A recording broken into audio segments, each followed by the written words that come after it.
Hi, I'm Tim. Welcome to our channel and thanks for logging on. As the 2018 Baselworld novelties continue to reach us, I'm happy to be able to present some of the standouts from Bell & Ross's new model year, this being the BR-03-92 Nightlum, a combination of an aviation flight deck inspired dial in ultra high contrast C3 green luminova and a matte black ceramic case executed in the lightweight hypoallergenic and nearly indelible material. First, let's describe the watch the way you're going to wear it, which is always going to be on the wrist. Now, the case 42 millimeters takes after the BR-03 case form and proportion, a series first debuted in 2007. This is a more manageable instrument size for many at 42 millimeters from 9 to 3, not inclusive of the crown. It's also approximately 42 millimeters across the wrist, though if you do mention the lug-to-lug, it's going to be 51.5 from extremity to extremity. But make no mistake, the watch wears more like a 42 by 42 cushion, and you can see my 16 centimeter circumference wrist wears it easily. The thickness of the case is, well, not thick at all. 10.6 millimeters, you'll find this one easily slips underneath a cuff. Although it is designed to be worn over or around a flight suit, you could, in theory, fit a tight dress sleeve over this watch. Now, I will mention that in ceramic, it's considerably lighter than its bare dimensions would suggest, so it's an effortless presence on the wrist, and it's paired with a handsome gray-green strap. This is a unique look, first because Bell & Ross always pairs its watches with a strap of commensurate width. In the instrument collection, you're always going to get a wide strap for a wide case. Why every brand doesn't do this, I don't know, but the benefit when wearing a Bell & Ross watch is that there's no tendency of the case to torque back and forth because the broad planted stance of the strap keeps it planted on your wrist and prevents unwanted movement. This is how it should always be done. Now, on the underside, there's a calfskin. On the top, you can see that it's a more rusticated surface, and it is gray-green. That's Bell & Ross's description, and I agree with it. There's a light contrast to the stitch, which is more gray than green, and then you can see that the folded profile shows the layers of the strap, and it's sheer in that it basically drops straight from the top to the bottom, so it's a dramatic look. You can also see the steel and PVD-coated buckle is a handsome and somewhat thoughtfully designed piece, not a default part by any means.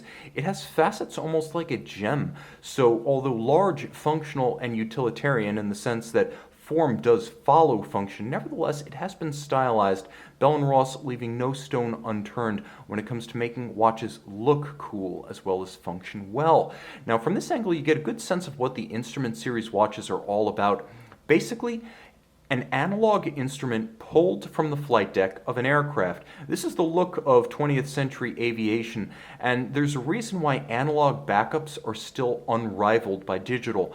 At a glance legibility. The case itself is simple, ergonomically superb, slim in profile, but nuanced in its way. You can see that there's a little bit of a faceted flank to the top of the case, just as the same facet is employed on the case back. Now, there's a tripartite construction here with the top and the bezel, the mid case that is joined to the lugs, and then the case back itself. The case back proudly proclaims that yes, this is ceramic, this is an aviation style watch after a military fashion, and despite being an aviator's watch, it is 100 meters water resistant, so on a water resistant band, this is a swimmable timepiece, so also appropriate for seaplane pilots.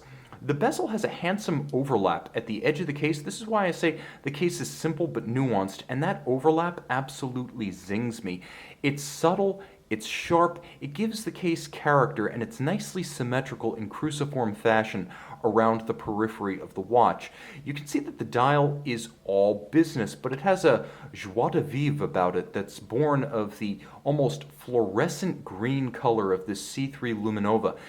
Contrast is excellent by day, and when you are looking at it in severe light, the matte finish of the case, the matte finish of the dial, and the AR coating, the anti-reflective coating of the crystal itself will help to maintain legibility, as will the large characters, the quarter Arabics, and the clear and crisp contrast with the black base. Now, there will be a Lume shot, so stay tuned.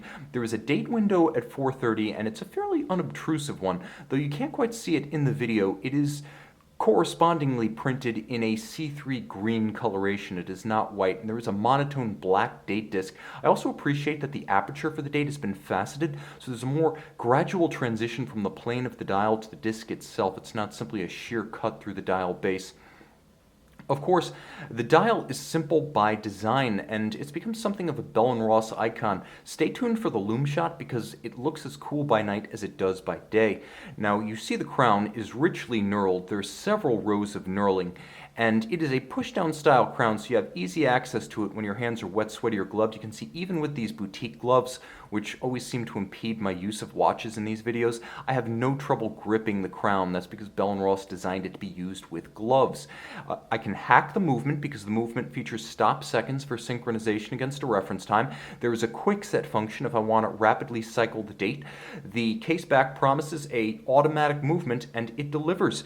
This is the Bell & Ross Caliber 302. It's an SW300 base, thin, fine, smooth bidirectional winding. Because of the bidirectional winding, there is no rotor wobble or rattle. It's a very unobtrusive and refined system. It beats away at 28,800 vibrations per hour, and it does deliver 38 hours of power reserve. A tough automatic movement with 38 hours of reserve. If you put this watch on your wrist, it's essentially set it and forget it simple. Now, the timepiece is absolutely exceptional in its details, and I want to highlight one last grand detail, which is the perfectly aligned quarter bolt system that characterizes Bell & Ross case construction. The alignment crosswise across the top of the case from side to side visually links the four corners of the watch. It's a highly unified look, and it's the exclamation mark on an already impressive fashion statement by Bell & Ross. Learn more about this one on our website, govbergwatches.com. And we're back with the Bell & Ross BR-03-92 Nightlum. As you can see, the Nightlum earns its name. A spectacular spectacle. In the strictest sense, this could be a fireworks display on the 4th of July. If you're wearing NVGs in the cockpit, you're going to want to dial them down because this thing is absolutely blinding. A sensational sight for sore eyes in the cockpit or on the ground. Whether you're an aviator or an armchair aviator, the Nightlum has got the goods when the lights go out.